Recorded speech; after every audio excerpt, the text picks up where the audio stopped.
देखो बच्चों, ये जो अगला वाला है दिस इज हाइपोथैलेमस। कहाँ होता है? माइंड के अंदर। हाइपोथैलेमस ये क्या होता है? बेसल पार्ट होता है ऑफ डाइसेफ्लॉन, यानी ये दिमाग जो होता है इसका जो अगला हिस्सा है इसे बोलता है डाइसेफ्लॉन। फोर ब्रेन मतलब अगला हिस्सा। इसका बेसल पार्ट इसके नीचे की तरफ होता है क्या? हाइपोथैलेमस। ठीक है, नहीं है? हाइपोथैलेमस कहाँ होता है? माइंड जो है वो इस तरह की शेप का होता है, कुछ इसके फोर ब्रेन के नीचे की तरफ होगा। कहाँ होगा? फोर ब्रेन के नीचे की तरफ। इसका डायग्राम डाल रखा मैंने, पहले ही बता रखा। तो hypothalamus it form the basal part of the diencephalon, ठीक है ना, फोर ब्रेन दैट रेगुलेट, जो कि रेगुलेट करता है। रेगुलेट करता है किसी को कंट्रोल करना, किसी को चलाना।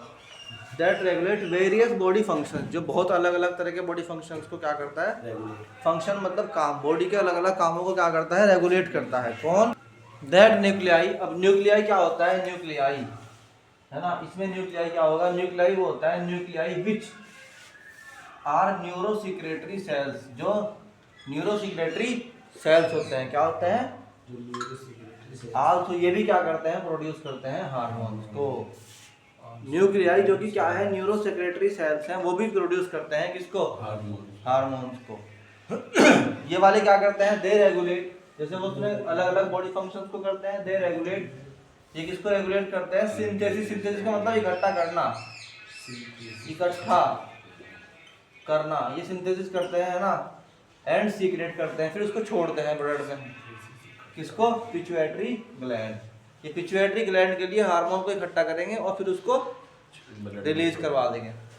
हाइपोथैलेमस प्रोड्यूस करता है, hypothalamus produce two types of hormone. एक होता है रिलीजिंग हार्मोन, एक होता है इनहिबिटिंग हार्मोन। रिलीजिंग हार्मोन कहते हैं जो रिलीज, छोड़ने वाला, और इनहिबिटिंग कहते हैं रोकने वाला। छोड़ने वाला, रोकने वाला, छोड़ने वाला, रोकने वाला, यानी रिलीजिंग और इनहिबिटिंग हार्मोन्स।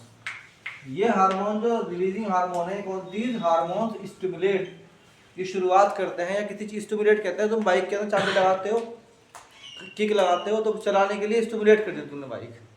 किसी चीज को होने के लिए शुरू करना तो बोलते हैं स्टिमुलेट, छेड़ना, हरकत शुरू करना, है ना। तो हम बोलते हैं दीज हार्मोन स्टिमुलेट, क्या स्टिमुलेट करते हैं? Secretion of pituitary hormone. जो पिट्यूटरी ग्लैंड से निकलने वाले हार्मोन हैं उनको क्या करता है? ये स्टिमुलेट करता है इनकी सीक्रेशन को। कौन? Releasing hormone.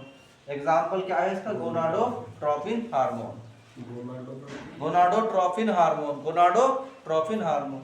एक होता है इनहिबिटिंग हार्मोन, रोकने वाला। ये क्या होता है? Inhibiting secretion of pituitary hormone. जो पिट्यूटरी ग्लैंड से निकलने वाले हार्मोन्स हैं उनको क्या करता है? रोकता है। एग्जांपल सोमेटोस्टेटिन हार्मोन, जो कि रोकता है किसको? That inhibit release of growth hormone. Growth hormone को कौन रोकता है? ये क्यों जरूरी है अभी समझ लो। रिलीजिंग हार्मोन मान लो फॉर एग्जांपल ग्रोथ हार्मोन ही है, अगर वो रिलीज होगा बॉडी से तो ग्रोथ होगी, लंबाई बढ़ेगी, मगर लंबाई बहुत ज्यादा ना बढ़ जाए किसी हिस्से की तुम्हारे। ऐसा ना एक हाथ लंबा हो गया, एक हाथ छोटा हो गया या ज्यादा, उसके लिए कौन होता है? Inhibiting hormone. समझ में आई बात? ये भी जरूरी है, वरना हमारी बॉडी के अंदर जो कोई एक्टिविटी है वो इनफाइनाइट हो जाएगी, मतलब वो अपनी लिमिट से ज्यादा ना हो जाए। उसके लिए क्या होता है? Inhibiting hormone. ठीक, तो ये था हमारा क्या? हाइपोथैलेमस।